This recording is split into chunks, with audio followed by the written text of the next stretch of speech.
Hi, I'm Christine Stevens. I'm an artist, an art educator, and a mother of two beautiful children. Today I'm here to talk about works made in quarantine. This started as a sketchbook. I received a sketchbook from the Sketchbook Project, and I'm a sketchbook person. It's what I do, it's how I feel most comfortable. And the difference being this time I knew that I had to give it away, that it was being given to, I think it's part of the Brooklyn Library at the end. And that idea intimidated me, it startled me. I usually make these books knowing that I'm going to leave them for my children, and I wasn't sure what I would be willing to give away that was in that format. And so one day we get a grocery order, and on it are these labels, gives 1 out of 9, 2 out of 9, and I rip them off and I glue them to the book, and I don't know what's going to come of it yet. But something about the word sticks with me. And then the pandemic hit, and everything felt different and scary, and I decided this book would be about that. So,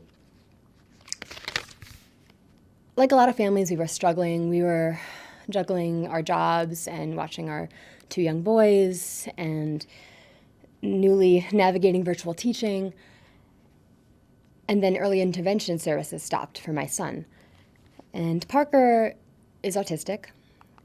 He has intensive needs, and we were not fully aware of how vital those early intervention services were to our family until they were no longer available. So I've always drawn to make sense of my world. And now, a few months into quarantine, I found myself identifying with these stuffed animals. A sparkle unicorn slumped over on the floor, or Ruff lying on his back in the middle of our playroom. We were giving everything, but it didn't really feel like it was enough.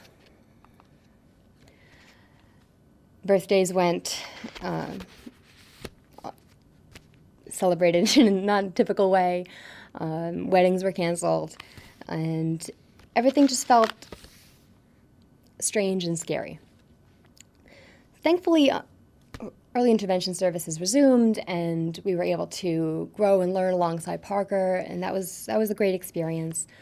They resumed virtually, and then schools went back into session, and so we didn't expect to raise our children in this circumstance. I didn't expect to teach in this circumstance.